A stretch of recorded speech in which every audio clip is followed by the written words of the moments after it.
In this video, I want to show you how I put together this clamp rack for my Pony Jorgensen parallel clamps. So the first thing that I'm going to do here is I'm going to take this sheet of plywood and rip it in half. It's about 12 inches, so I'm going to get two 6-inch pieces out of it.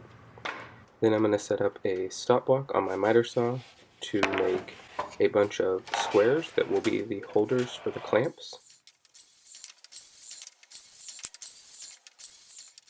And once I have all of those cut, I'm going to turn my miter saw to 45 and set up another stop there and cut them all out of 45, so that way you get a piece that looks like this.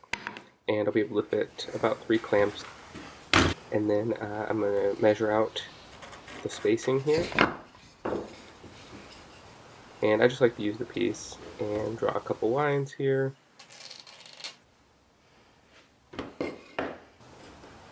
And then I'm using Starbond CA glue to an activator to hold it in place. And then once I have them all in place, I'm going to pre-drill and add screws from the back. Then I'm going to make a spacer here, so that way I don't have to measure every time. And the spacer block is perfect for the bar on the clamps.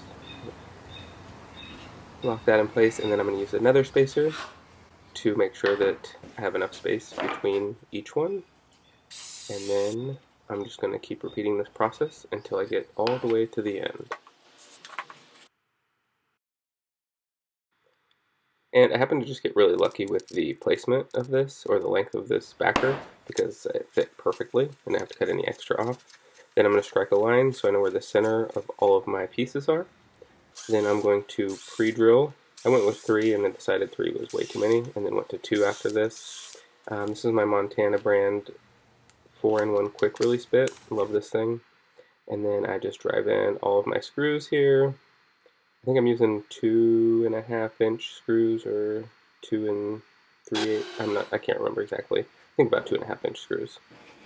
Then you have it there, and then I'm just mounting it straight to the studs.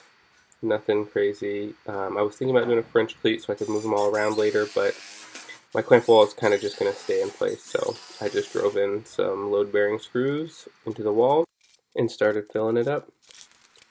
And then if you want to see how I made the rest of the storage for my bar clamps and my quick release clamps, I'll link that below.